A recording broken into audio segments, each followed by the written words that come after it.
Salam dan bahagia, sahabat guru penggerak. Selamat bertemu lagi dengan saya, Tri Susilowati, dari SMK Negeri Jatipuro, Kabupaten Karanganyar, CGP Angkatan 8. Di sini saya akan merangkan koneksi antar materi pembelajaran berdiferensiasi pada modul 2.1. Perkenalkan, fasilitator saya adalah Andikaya Hidayanti dan pengajar praktik saya adalah Nur Hidayanti. Semua pengetahuan terhubung ke pengetahuan lainnya. Yang menyenangkan adalah membuat koneksinya. Marilah kita membuat koneksi antar materi yang ada di modul 2.1 dengan modul-modul lainnya sebelumnya. Apakah yang dimaksud dengan pembelajaran berdiferensiasi? Lalu, bagaimana hal ini dapat dilakukan di kelas? Pembelajaran berdiferensiasi adalah usaha untuk menyesuaikan proses pembelajaran di kelas untuk memenuhi kebutuhan belajar individu setiap murid. Hal ini dijelaskan oleh Tomlinson tahun 2001 halaman 45. Pembelajaran berdiferensiasi adalah serangkaian keputusan masuk akal atau common sense yang dibuat oleh guru yang berorientasi kepada murid. Penerapan pembelajaran diferensiasi di kelas dengan cara yang pertama, menentukan tujuan pembelajaran. Yang kedua, menganalisis kebutuhan belajar dengan melakukan asesmen diagnostis, kognitif, dan non-kognitif berdasarkan 3 aspek, yaitu kesiapan, minat, dan profil belajar murid. Yang ketiga adalah menganalisis penerapan 3 strategi diferensiasi, yaitu diferensiasi konten, diferensiasi proses, dan diferensiasi produk. Langkah yang keempat adalah mengimplementasikan rencana pembelajaran berdiferensiasi dalam konteks pembelajaran di kelas. Yang kelima adalah melakukan asesmen pembelajaran yang disesuaikan dengan tujuan pembelajaran dan kebutuhan murid. Lalu, bagaimana pembelajaran berdiferensiasi dapat memenuhi kebutuhan belajar murid dan membantu mencapai hasil belajar yang optimal? Guru dapat melakukan pemetaan kebutuhan berdasarkan 3 aspek, yaitu 1. Kesiapan belajar. Guru perlu melihat kesiapan belajar murid untuk mengetahui kapasitas murid dalam mempelajari materi, konsep, atau keterampilan baru. Aspek yang kedua yaitu minat belajar. Guru memberikan pilihan kepada muridnya untuk belajar sesuai dengan minatnya. Belajar sesuai minat dapat meningkatkan motivasi murid untuk belajar. Jadi, motivasi ini timbul secara mandiri atau motivasi intrinsik. Aspek yang ketiga yaitu profil belajar. Guru memberikan kesempatan kepada murid untuk belajar secara alami dan efisien, bergantung dari gaya belajarnya, kecerdasannya, majemuknya, pengaruh budaya, dan lingkungannya. Kemudian yang kedua adalah guru dapat menerapkan 3 strategi diferensiasi secara tepat. Strategi yang pertama yaitu diferensiasi konten. Di sini guru perlu menyesuaikan materi atau konten pembelajaran dengan kebutuhan belajar murid yang beragam. Mempertimbangkan dari pemetaan kebutuhan, kesiapan, minat, dan profil belajar murid. Diferensiasi yang kedua adalah diferensiasi proses.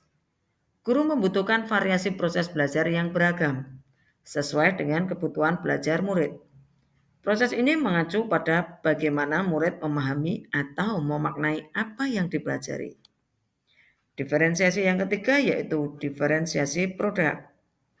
Guru perlu memodifikasi tagihan produk yang akan dihasilkan murid sesuai dengan konten yang telah mereka pelajari dan proses yang telah mereka lewati.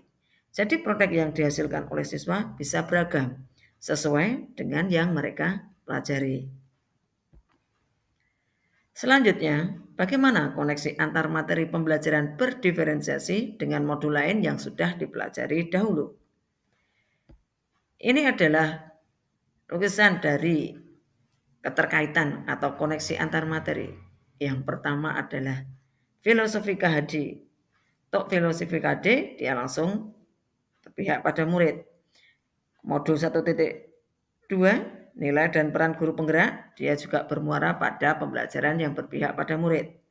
Modul 1.3 yaitu visi guru penggerak, juga bermuara pada berpihak pada murid. Modul 1.4 budaya positif, semua juga bermuara pada pembelajaran yang berpihak pada murid. Kemudian sampai pada modul 2.1 pembelajaran berdiferensiasi, ini juga semuanya berpihak pada murid. Setelah ke semuanya 1, 2, 3, 4, dan 5 itu berpihak pada murid, kita bermuaranya pada perwujudan pelajar profil belajar Pancasila. Selanjutnya adalah keterkaitan antar materi. Pada modul 1.1 filosofi KHD, menurut KHD, pendidikan adalah menuntun segala kekuatan kodrat yang ada pada anak-anak agar mereka sebagai manusia dan anggota masyarakat dapat mencapai kebahagiaan setinggi-tingginya. Tugas kita sebagai guru menyediakan lingkungan belajar yang nyaman agar mereka belajar dengan bahagia. Sedangkan pembelajaran berdiferensiasi, sebagai seorang pendidik, kita dapat memenuhi kebutuhan belajar murid melalui pembelajaran berdiferensiasi yang mengakomodir keberagaman siswa melalui pemetaan kesiapan, minat, dan profil belajar murid, sehingga dapat mewujudkan pembelajaran yang berpihak pada murid. Sehingga keterkaitan filosofi KHD dengan pembelajaran berdiferensiasi sangat erat sekali. KHD mengajarkan kita harus mengaba pada murid. Pembelajaran harus berpihak pada murid sama seperti pembelajaran pada berdiferensiasi. Keterkaitan modul 1.2 nilai dan peran guru penggerak. Nilai guru penggerak yaitu mandiri, reflektif, inovatif, kolaboratif, dan berpihak pada murid. Dalam proses menuntun murid, guru harus selalu berpikir tentang jawaban pertanyaan, apa yang murid butuhkan dan apa yang bisa saya lakukan agar pembelajaran jadi lebih baik. Di sini keterkaitannya dengan pembelajaran berdiferensiasi sangat erat karena kita harus memetakan kebutuhan murid. Kita harus menyelenggarakan pembelajaran yang berbeda pada murid. Sedangkan menjadi pemimpin pembelajaran merupakan peran salah satu guru penggerak, di mana guru membantu murid dalam belajar, membutuhkan motivasi dan mendidik karakter baik di sekolah. Ini berhubungan erat dengan pembelajaran berdiferensiasi. Sedangkan modul 1.3 yaitu visi guru penggerak. Guru dapat menggunakan IA melalui tahapan bagja, yaitu buat pertanyaan terkait kebutuhan belajar siswa. Ambil pelajaran apa yang sudah pernah dilakukan.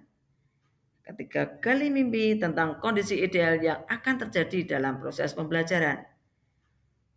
Selanjutnya adalah jabarkan 3 strategi diferensiasi. Dan yang terakhir adalah atur eksekusi dengan melakukan penilaian yang sesuai dengan kebutuhan belajar siswa. Sehingga keterkaitannya dengan pembelajaran diferensiasi sangatlah besar, di mana visi yang telah diterapkan atau diterjemahkan dalam tahapan bagja atau disusun dalam tahapan bagja itu sebagai perwujudan pembelajaran berdiferensiasi. Sedangkan keterkaitan antar materi di modul 1.4 budaya positif. Pada budaya positif, guru membantu membuat siswa merasa dihargai dan memiliki keterkaitan antara dirinya dengan guru dan teman di kelasnya. Sehingga siswa merasa dirinya menjadi bagian dari kelasnya. Ini sama dengan pembelajaran berdiferensiasi. Erat hubungannya, di mana pembelajaran berdiferensiasi itu adalah mewujudkan pembelajaran yang berpihak pada murid. Sama seperti pada budaya positif. Kesimpulannya, yang pertama, pembelajaran berdiferensiasi sangat erat kaitannya dengan proses pembelajaran yang berpihak pada murid. Hal ini sesuai dengan filosofi Ki Hajar Dewantoro. Kesimpulan yang kedua, nilai mandiri, reflektif, inovatif, kolaboratif, dan berpihak pada murid merupakan komponen utama dalam mewujudkan pembelajaran berdiferensiasi. Kesimpulan yang ketiga, murid sebagai subjek pembelajaran yang beragam harus terlayani dengan baik melalui visi dan misi yang baik pula. Dan yang terakhir atau keempat adalah pembelajaran berdiferensiasi merupakan perwujudan dari budaya positif.